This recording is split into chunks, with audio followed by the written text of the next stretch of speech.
शरीर के लिए किसी जहर से कम नहीं है ये चार चीज़ें। इन्हें धीमा जहर भी कहा जाता है।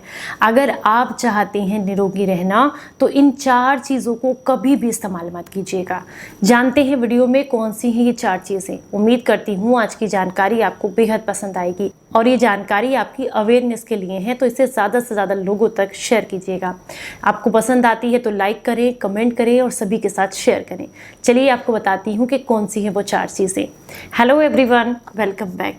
मैं आपकी होस्ट संतोष मधु, एक सर्टिफाइड डाइटिशियन और एक नेचुरोपैथ। अक्सर हम अपने घरों में ऐसी चीज़ों का इस्तेमाल करते हैं जो कि हमें धीरे धीरे करके बीमार बनाती हैं। हम अपनी शौक के लिए, अपनी जुबान के स्वाद के लिए उन्हें अक्सर खाते रहते हैं। पर आपको बता दूं, पिछले कुछ समय में बच्चों की बीमारियों से रिलेटेड बहुत सारी समस्याएं सामने आई हैं। यानी कि छोटे छोटे बच्चों को लीवर में इन्फेक्शन, किडनी में इन्फेक्शन, डायबिटीज़ की दिक्कत, यहाँ तक कि बड़ों को तो ये समस्याएं होती ही थी, लेकिन बच्चों में भी ये समस्याएं देखने के लिए मिली हैं। इसका सबसे बड़ा कारण है उनका खान पान, क्योंकि जो आप खाते हैं वही आपके बच्चे भी खाते हैं और आप फिर अवॉइड भी करना शुरू कर दें इसके नुकसान को देखते हुए, लेकिन बच्चे नहीं कर पाते हैं। तो इसलिए शुरुआती तौर पर ही चीज़ों को रोकना, बच्चों को समझाना बहुत ज़रूरी है। सबसे पहली चीज़ है, अगर मार्केट में मिलने वाली किसी भी तरह की मैदा की चीज़ें आप अपने बच्चों को देते हैं, चाहे वो समोसा हो, चाहे वो मोमोज़ हो, किसी भी तरह का पास्ता हो, मैक्रोनी हो, या फिर ये चाउमीन वगैरह जो भी मार्केट में मिलती हैं जिनमें भी मैदा इंक्लूडेड है, ऐसी कोई भी चीज़ हफ्ते में अगर बच्चे को आप एक से ज़्यादा बार दे रही हैं तो आपकी जानकारी के लिए बता दूं कि यही आदत आपके लिए और आपके बच्चे के लिए बड़ी नुकसानदायक है, क्योंकि इसे खाने से उन्हें कॉन्स्टिपेशन की प्रॉब्लम आएगी, आंतों में कब्ज की समस्या होगी। कब्ज होने से यानी कि पुरानी गंदगी जो है, मैदा क्या करती है, आंतों में चिपकने लगती है, फिर धीरे धीरे करके वही मल को इकट्ठा करती है, बच्चों को कॉन्स्टिपेशन रहने लगता है। कॉन्स्टिपेशन रहने से बच्चे का दिमाग कमज़ोर होता है, उसकी हेल्थ इफेक्ट होती है, उसका जो विकास है शारीरिक हो या मानसिक वो रुकने लगता है।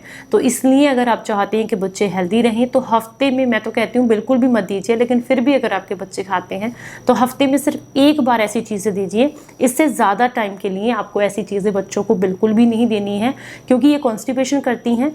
और आपको ये जानकर बहुत हैरानी होगी कि जैसे एक हफ्ते पहले आपने अपने बच्चे को समोसा या मैदा से जुड़ी कोई भी चीज़ दी थी, आने वाले एक हफ्ते तक वो आपके पेट के में, आपके बच्चे के पेट में यूं ही रहती है, क्योंकि मैदा नहीं पचती है।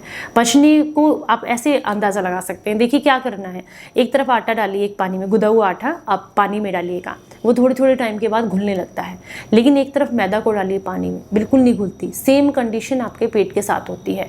कई बार आटा ज़रूर घुलने लगता है धीरे धीरे से करके पानी के अंदर, लेकिन मैदा नहीं घुलती है, गुंदी हुई मैदा जो है वो नहीं घुलती है। आपने देखा होगा, कर सकते हो कभी भी, थोड़ी सी आटा गूंथिएगा, थोड़ा सा मैदा गूंदिएगा और उन्हें पानी में डाल के रखिएगा।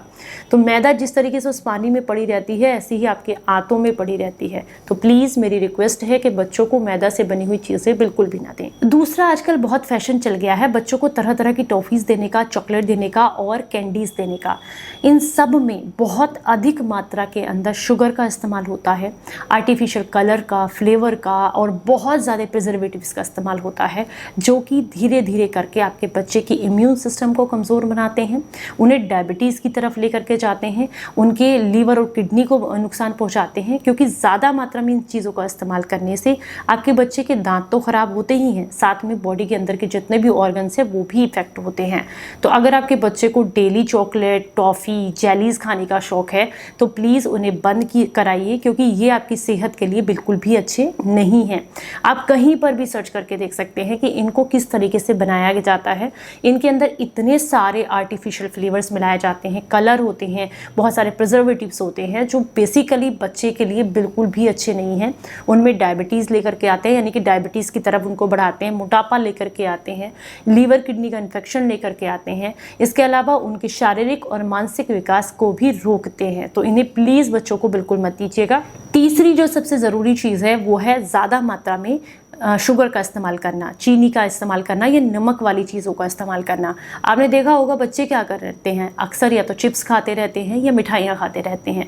अगर आपके बच्चे भी बहुत ज़्यादा चिप्स, मार्केट की बनी हुई तली भुनी नमक वाली चीज़ें खाते हैं या फिर बहुत ज़्यादा मिठाइयाँ खाते हैं, तो उन पर थोड़ा सा कंट्रोल लगाना ज़रूरी है, क्योंकि ज़्यादा शुगर खाने से वो आपका दिमाग भी कमज़ोर करती है, वो आपके लीवर किडनी को इफेक्ट करती है, वो आपके ब्लड को इन्फेक्ट करती है, ये आपके इम्यून सिस्टम को इफेक्ट इफेक्ट करती है।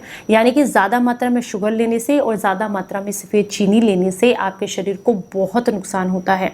इससे आपकी हड्डियाँ भी कमज़ोर होती हैं और साथ में आपकी याददाश्त भी कमज़ोर होती है। तो आप खुद भी ना लें और बच्चों को भी ना दें। सफ़ेद चीनी से बचा कर रखें बच्चों को, उससे बनी हुई मिठाइयाँ कम से कम दें। साथ में अगर आप उनको बहुत ज़्यादा क्रेविंग ही हो रही है मीठा खाने की, तो मैं आपको बता दूं बहुत आसानी से मिठाई, एक बहुत ही हेल्दी मिठाई है जिससे आप अपने घर पर बना सकते हैं। आपने क्या करना है, खजूर लेने हैं, उनके बीज निकाल लें, साफ़ कर लें अच्छे से, और उसमें आपको कुछ सीड्स मिलाने हैं और साथ में कुछ ड्राई फ्रूट्स जैसे कि काजू है, बादाम है, पिस्ता है, अखरोट है, मूंगफली भी डाल सकते हैं, और आप जो है पम्पकिन सीड्स डाल सकते हैं, सूरजमुखी के जो बीज होते हैं, सनफ्लावर सीड्स, वो आप डाल सकते हैं, तिल डाल सकते हैं और खसखस डाल सकते हैं। इन सबको हल्का भून लें थोड़ा सा घी डाल करके, और साथ में एक साइड में इनको रख दीजिएगा। उसके बाद खजूर को डालें, उसका पेस्ट सा बना करके उसको भून लें थोड़ा सा घी में, इसको एक साइड रखें, दोनों को मिला करके छोटे छोटे लड्डू बना लें। जब भी बच्चों को मीठा खाने का मन करता है छोटे आकार के बनाइएगा, ताकि बच्चों की क्रेविंग भी दूर हो जाए और उनको नुकसान भी ना हो, और उनके बेनिफिट्स भी मिलेंगे। उनको मल्टीविटामिन की कमी नहीं होगी अगर वो इस लड्डू को खाएंगे।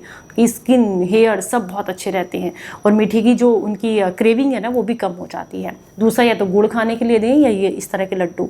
बाकी जो मार्केट में मिलने वाली मिठाइयाँ हैं उन्हें बिल्कुल भी ना दें, इससे बच्चों के शरीर को बहुत नुकसान पहुँचता है। चौथी जो कि बहुत ही ज़रूरी चीज़ है और ज़्यादातर सभी घरों में इस्तेमाल की जाती है, वो है स्टार्च। यानी कि सूप को गाढ़ा करना है तो उसमें स्टार्च मिलाया जाता है। कस्टर्ड पाउडर आपके घर में होता है, कस्टर्ड से बनी हुई मिठाइयाँ आप लेते हैं, उसमें स्टार्च होता है। इसके अलावा जितने भी आप आइसक्रीम्स वगैरह खाते हैं उसमें स्टार्च होता है। जो कंडेंस्ड मिल्क मार्केट में मिलते हैं मिठाइयाँ बनाने के लिए, उसमें स्टार्च होता है। और आपकी जानकारी के लिए बता दूँ, ये जो स्टार्च होता है इसका ग्लाइसेमिक इंडेक्स बहुत ज़्यादा हाई होता है। ये शरीर को, आपके ग्लूकोज को बहुत ज़्यादा स्पाइक करता है, जिसकी वजह से आपके शरीर को नुकसान पहुँचता है। इसके अलावा जब आप इसको लेते हैं, यानी कि स्टार्च को लेते हैं, तो लंबे समय तक इसको लेने से आपका इम्यून सिस्टम कमज़ोर होता है, आपकी आंतों को इफेक्ट डालता है, आपकी गट हेल्थ को ख़राब करता है। इसके अलावा ये आपको टाइप 2 डायबिटीज़ की तरफ लेकर के जाता है। अगर इसका इस्तेमाल करते हैं तो इससे डायबिटीज़ होने के चांसेस बहुत ज़्यादा बढ़ जाते हैं, अगर इसको आप ले रहे हैं तो इस बात का विशेष ध्यान रखें कि जिन चीज़ों में भी कॉर्न स्टार्च मिला हुआ है, इस तरह की कोई भी चीज़ आप अपने घर पर इस्तेमाल ना करें। ना तो ग्रेवी को गाढ़ा करने के लिए उनको इस्तेमाल करें, ना ही सूप बनाने के लिए उनको इस्तेमाल करें, ना आइसक्रीम के लिए इस्तेमाल करें, ना ही किसी भी तरह की चीज़ों के लिए आप कॉर्न स्टार्च का इस्तेमाल करें, क्योंकि ये बहुत पतला होता है और ये आपकी बॉडी में जाने के बाद आपके आंतें जो हैं, आपकी गट हेल्थ जो है उसको ख़राब करता है, शरीर में पचता नहीं है, बहुत नुकसान देता है। तो इसलिए इन बातों का ज़रूर ध्यान रखें। अब आप कहेंगे कि ये जो 4 चीज़ें आपने बताई हैं जो धीमे जहर की तरह काम करती हैं, ये बॉडी पर क्या क्या इफेक्ट डालती हैं। तो बच्चे हों या बड़े, ये हार्ट ब्लॉकेज लेकर के आती हैं, ये डायबिटीज़ की समस्या लेकर के आती हैं, ये जोड़ों का दर्द लेकर के आती हैं, ये समय से पहले बाल सफ़ेद होना लेकर के आती हैं, ये इम्यून सिस्टम कमज़ोर करती हैं, आँखों की रोशनी कमज़ोर करती हैं। छोटे छोटे बच्चों को देखना है, अपने मोटे मोटे चश्मे लग गए हैं उनको, उनकी आई की जो कैपेसिटी है अच्छा देखने की, अच्छा खाने के बाद, वो ये सब चीज़ें खाने के बाद कम होने लगी है। ऊपर से उनका स्क्रीन टाइम बहुत ज़्यादा है, तो इसलिए बच्चों की आंखों पर भी इससे इफेक्ट पड़ता है। तो इन चीज़ों को प्लीज़ आप अवॉइड करें, बच्चों को बहुत कम दें या बिल्कुल भी ना दें। जानकारी अच्छी लगी हो तो ज़्यादा से ज़्यादा लोगों तक इसको शेयर कीजिएगा। चलिए फिर मिलूंगी किसी नई जानकारी के साथ, तब तक अपना बेहद ख्याल रखें और हंसते मुस्कुराते रहें। Stay healthy, stay happy, bye bye.